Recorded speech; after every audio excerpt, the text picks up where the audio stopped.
नमस्कार, आपका हमारे YouTube चैनल पर हार्दिक स्वागत है। इस वीडियो में हम वास्तु का प्रैक्टिकल एस्पेक्ट लेंगे। एक प्लॉट है 26 फुट बाय 44 फुट का, वेस्ट ओरिएंटेड है, मतलब इसके पश्चिम की तरफ रोड है। तो इसको वास्तु के हिसाब से किस तरह से डिज़ाइन करें, तो इस पर एक टेंटेटिव प्लान तैयार की गई है, जिसमें 3 रूम हैं, एक किचन, एक ड्राइंग रूम और किचन के साथ में डाइनिंग स्पेस है और एक टॉयलेट, एक बाथरूम है और पार्किंग स्पेस है। तो ये ड्राइंग हम आपको दिखा रहे हैं। तो इसमें वास्तु के प्रिंसिपल कितने अप्लाई हुए हैं, कितने नहीं हुए, किस तरह से और ज़्यादा अप्लाई किए जा सकते थे, वो सब बातें मैं डिटेल में डिस्कस करने वाला हूँ। तो पहले इस ड्राइंग को अच्छे से देखिए। हमने क्या किया, अपोजिट कॉर्नर्स इसके मिला दिए और जो इनका मीटिंग पॉइंट आया वो है नाभि, नेवल पॉइंट। वहाँ पर खड़े होकर हमने नॉर्थ डायरेक्शन फाइंड आउट की। तो नॉर्थ डायरेक्शन लेफ़्ट की तरफ बिल्कुल मिड में आ रही है, ठीक है। तो फिर नॉर्थ के अपोजिट साउथ हो गया। नॉर्थ से 90 डिग्री पे ईस्ट और उसको पीछे की तरफ एक्सटेंड कर देंगे तो वेस्ट डायरेक्शन आ जाएगी। तो अब नॉर्थ और ईस्ट के बीच में कितना एंगल है, 90 डिग्री। तो इसका हाफ कर देंगे, 45 डिग्री आ जाएगा, ठीक है ना। तो अब देखिए, एक बिंदु पर मैक्सिमम कितने डिग्री होता है, 360 डिग्री और 8 दिशाएं हैं हमारी। तो 360 बटे 8 तो कितना है, 45 डिग्री। तो कोई भी दिशा का मिड पॉइंट उससे 22.5 दाएँ, 22.5 बाएँ, 22.5 डिग्री दाएँ, 22.5 डिग्री बाएँ ले लेंगे तो वो आ जाएगा एक जोन। तो नॉर्थ जोन हमने निकाल लिया यहाँ पर। इस तरह north east zone, east zone, south east या आग्नेय zone, south zone, south west या नैऋत्य जोन, वेस्ट जोन और नॉर्थ वेस्ट या वायव्य जोन, ठीक है। इस तरह से 8 जोन हो गए।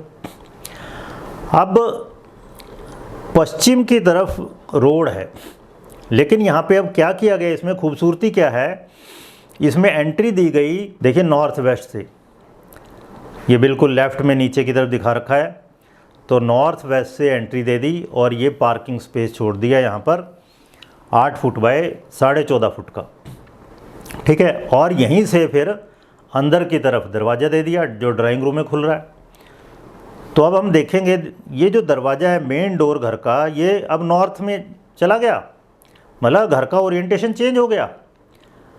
तो जो आपको लग रहा था रोड जी पश्चिम में है, इसको इस तरह मोल्ड किया गया कि अब मेन डोर नॉर्थ में हो गया। दूसरी खूबसूरत बात क्या है, इसमें जो प्लॉट है 26 फुट बाय 44 फुट का है। अगर इसको वेस्ट से एंट्री देते तो इसका फ्रंट होता 44 फुट और गहराई होती कुल 26। तो इस टाइप का प्लॉट होता है बेसिकली शोरूम के लिए, बढ़िया दुकानों के लिए। लेकिन घर के लिए फ्रंट कम होना चाहिए, गहराई ज़्यादा होनी चाहिए। इस चीज़ को मैंने बहुत डिटेल में बताया हुआ है शेरमुखा वर्सेस गौमुखा में, हम वीडियो पहले पोस्ट कर चुके हैं इससे रिलेटेड। तो इससे और क्या अच्छा हुआ कि एंट्री से गहराई ज़्यादा मिल गई। अब घर में आप देखिए, जो बेडरूम 1 जो हम यहाँ दिखा रहे हैं, मास्टर बेडरूम, वो कहाँ आ गया, साउथ और साउथ वेस्ट जोन में आ गया और एंट्री से मैक्सिमम डिस्टेंस पे हो गया। सेफ सिक्योर एरिया होना चाहिए, प्राइवेट एरिया होना चाहिए बिल्कुल, जो सोने के लिए है। तो अब यहाँ जो मास्टर बेडरूम इसको बनाया जा सकता है, ये जो 1 है, बेडरूम 1। तो पहली बात तो ये कहाँ आ रहा है, दक्षिण और नैऋत्य में आ रहा है। वास्तु में कहा है ना, शयनम दक्षिणस्याम च, दक्षिण में सो। तो अगर आपका एंट्री पॉइंट नॉर्थ है तो साउथ में होना चाहिए बेडरूम। अगर एंट्री पॉइंट ईस्ट है तो वेस्ट में बेडरूम होना चाहिए। एंट्री पॉइंट अगर ईशान है तो नैऋत्य में बेडरूम होना चाहिए। मास्टर बेडरूम की बात कर रहा हूँ मैं। तो एक चीज़ तो ये यहाँ पे अप्लाई हो गई। फिर आइए दूसरा है, सबसे घर में ज़्यादा इंपॉर्टेंट चीज़ क्या होती है, किचन। वास्तु में किचन के बारे में कहा है, आग्नेयाम पाक सदनम, आग्नेय दिशा में किचन हो। पाक सदन खाना बनाने की जगह है, और वो यहाँ पे जोन के हिसाब से देखिए आप, साउथ ईस्ट आग्नेय जोन में आ रहा है ज़्यादातर इसका हिस्सा, और कुछ हिस्सा इसका दक्षिण एरिया में आ रहा है। तो जो यहाँ इसमें गैस स्टोव दिखा रखा है, उसको ईस्टर्न वॉल की साइड में ले लेंगे तो वो साउथ ईस्ट में आ जाएगा। और वहाँ से एग्जॉस्ट भी इजी रहेगा, क्योंकि खाना पकाते हैं, तड़का लगाते हैं, कुछ ना कुछ फ्यूम्स गैसेज जनरेट होती रहती हैं किचन में, तो वो आराम से वहाँ से बाहर निकल जाएगी। तो दो सबसे ज़्यादा इम्पॉर्टेंट पॉइंट वास्तु के हिसाब से हो गए यहाँ पर। फिर क्या कहा है, याम्य नैऋत्योर मध्य पुरीश त्याग मंदिरम। पुरीश त्याग टॉयलेट, टॉयलेट कहाँ हो, याम्य, यम की दिशा यानी दक्षिण और नैऋत्य के बीच में। अब यहाँ पर टॉयलेट देखिए लगभग नैऋत्य में है, एंट्री से काफ़ी दूरी पर है, लेकिन मास्टर बेडरूम के बिल्कुल साथ है। और अगर कोई बुजुर्ग या कोई बीमार है मास्टर बेडरूम में मान लो, तो अंदर से भी एक दरवाज़ा दिया जा सकता है टॉयलेट में। तो ये मतलब वास्तु की कंडीशन और प्रैक्टिकल कंडीशन भी दोनों फुलफ़िल हो जाएंगी। 2500 सालों तक मैंने अलग अलग गवर्नमेंट डिपार्टमेंट्स में काम किया है, तो वो सब प्रैक्टिकल एस्पेक्ट भी मैं यहाँ लगा के बता रहा हूँ, ठीक है। अब आइए, ये ओपन टू स्काई एरिया दिया हुआ है, देखिए किचन के साथ में। किचन के नॉर्थ वेस्ट साइड में ईटिंग एरिया दे दिया है, डाइनिंग स्पेस, और जो ओपन टू स्काई एरिया है इसको किचन से भी जोड़ दिया है, डाइनिंग स्पेस से भी जोड़ दिया है और बेडरूम 2 से भी जोड़ दिया है, तो सभी को वेंटिलेशन मिल जाएगा यहाँ से, ठीक है। तो एक ये रूम है, बेडरूम है, ये ईस्ट में भी है, इसको अलग अलग पर्पज़ के लिए यूज़ किया जा सकता है। फिर एक रूम बेडरूम 3 या स्पेस 3 वो एग्जैक्टली कहाँ आ रहा है, ईशान और उत्तर जोन में। ये कहा है ईशाने देवता गेहम, ईशान में देवता का घर हो, तो यहाँ पे अगर बनाना चाहे पर्सन वो पूजा घर बना सकता है, मेडिटेशन रूम बना सकता है, योग प्राणायाम के लिए बना सकता है, अपना स्टडी रूम बनाया जा सकता है यहाँ पर। और अगर मान लो वर्क फ्रॉम होम है तो होम ऑफिस भी हो सकता है आपका ये। तो अलग अलग पर्पज़ के लिए यूज़ किया जा सकता है इस रूम को। और ये एंट्री पॉइंट के बिल्कुल पास में है। हमारे यहाँ क्या कहा है, अतिथि देवो भव। अगर आप अतिथि को देवता के समान समझते हैं तो ये देवता की जगह तो है ही। ईशान में ये गेस्ट रूम हो सकता है आपका, अगर मान लो गेस्ट आते जाते रहते हैं तो, या घर की लड़कियां ब्याही हैं या और इस तरह से के रिलेटिव हैं जिनका आना जाना लगा रहता है, तो उनके लिए भी बढ़िया रूम हो सकता है ये। फिर आप देखिए वायव्य और उत्तर में कुछ हिस्सा पश्चिम में भी आ रहा है, तो मेनली है वायव्य जोन, इसमें है ड्राइंग रूम। तो वायु का यहाँ प्रभाव रहेगा, वायु की तरह आना जाना लगा रहेगा लोगों का। जो गेस्ट आएंगे, जो मिलने जुलने वाले आएंगे, खासकर ड्राइंग रूम में जो बैठेंगे वो ज़्यादा देर नहीं टिकेंगे यहाँ पे। तो अगर आप चाहते हैं कि भाई ज़्यादा देर ना बैठना पड़े तो ये बढ़िया जगह है।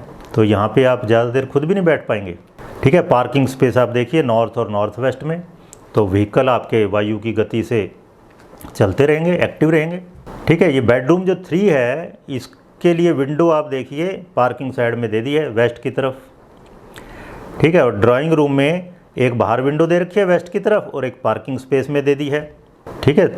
तो ये ड्राइंग रूम के जो बीच में खड़े होंगे वो लगभग नॉर्थ में पड़ेगी ये वाली विंडो, ठीक। बाथ और WC वाटर क्लोजेट मतलब टॉयलेट, इनकी विंडो वेस्ट की तरफ दे दी है, ओके। और कोई भी आदमी ड्राइंग रूम में आया, उसको आपने टॉयलेट तक लेके जाना है तो आराम से वहाँ तक ले जा सकते हो। नज़दीक होना चाहिए, ड्राइंग रूम के पास में होना चाहिए टॉयलेट। यहाँ टॉयलेट ज़्यादा नहीं दी गई, जो बेसिकली क्लाइंट थे उनकी डिमांड यही थी कि टॉयलेट एक ही बहुत है हमारी, तो ठीक है। ज़्यादा टॉयलेट देना वेस्टेज ऑफ स्पेस है, क्योंकि टॉयलेट काम ही कितने समय के लिए होती है, 15 मिनट, आधा घंटे के लिए मैक्सिमम, ठीक है। तो अब थोड़ा और अल्टरनेटिव डिस्कस करते हैं इसका। मान लो ये बेडरूम 2 है, अगर इसमें पीछे की तरफ मतलब ईस्ट साइड में अगर बैक लेन होती या खुली जगह होती तो इसमें पीछे की तरफ विंडो दी जा सकती थी। जो विंडो ये ओपन टू स्काई एरिया में दी गई है, शाफ्ट में दी गई है, वो विंडो पीछे की तरफ दी जा सकती थी एक, और इस साइड में फिर कबर्ड दी जा सकती थी। जो कबर्ड यहाँ पर देखिए आप नॉर्थ साइड में दी है वो साउथ साइड में हो सकती थी। इसी तरह ये जो रूम 3 है इसमें पीछे की तरफ विंडो दी जा सकती थी। फिर किचन में टुवर्ड द ईस्ट साइड पूर्व की तरफ उधर गैस स्टोव रख के उधर सामने विंडो हो सकती थी। तो इस तरह से अगर मतलब आपका खाली जगह है आपके पास तो उसका बहुत अच्छे से उपयोग हो सकता है। तो इसमें खासम खास बात यही है कि जो आपको लगता था वेस्ट ओरिएंटेड प्लॉट है उसको हमने नॉर्थ ओरिएंटेड कर दिया, पहली चीज़। दूसरा, आपके मकान की गहराई ज़्यादा हो गई और फ्रंट कम हो गया तो ये हो गया गोमुखा, मतलब सेफ्टी है, सिक्योरिटी है, प्राइवेसी है अब घर में। और ये पार्किंग एरिया ज़रूरी नहीं है कि इसको ढकना है, छत डालनी है, ओपन टू स्काई हो सकता है, उससे और ज़्यादा वेंटिलेशन मिलेगा पूरे घर को। तो इसमें अब हम नेक्स्ट एक और ड्राइंग मैं लूँगा बाद में, यही वाली लेंगे, लेकिन इसमें स्पेस का एलोकेशन अलग तरीके से किया हुआ होगा, तो उसको भी आप समझना। और फिर आप देखेंगे किसी भी स्पेस को बहुत तरह से अरेंज किया जा सकता है। मेन चीज़ है जो एंड यूज़र है, जिसने वहाँ रहना है, उसकी ज़रूरतें क्या है, वो चाहता क्या है। हर एक की अपनी अपनी ज़रूरतें हैं। किसी को 2 बेडरूम चाहिए, किसी को 4 बेडरूम चाहिए होते हैं, किसी को अलग अलग टॉयलेट बाथरूम चाहिए, किसी का एक से काम चल जाता है, ठीक है ना। तो इसमें मैंने, और फिर इसमें देखिए खास यहाँ पर जो स्टेयर केस है वो क्लॉकवाइज है, ऊपर चढ़ते वक्त आपके राइट में रेलिंग होगी, तो ये होना चाहिए, ये बढ़िया है क्लॉकवाइज। और इसमें फिर फर्दर बेड का अरेंजमेंट है या और फर्नीचर का अरेंजमेंट है, वो भी मैंने वो डिस्कस नहीं किया है, हमने अभी केवल स्पेस डिस्कस किया है, स्पेस एलोकेशन। तो बाद की जो वीडियोस हम बनाएंगे उनमें ये चीज़ भी डिस्कस करेंगे कि बेडरूम में बेड कैसे डालें और ड्राइंग रूम में सोफ़ा वगैरह उसका कैसे अरेंजमेंट हो। थैंक यू, आप सभी प्रसन्न रहें।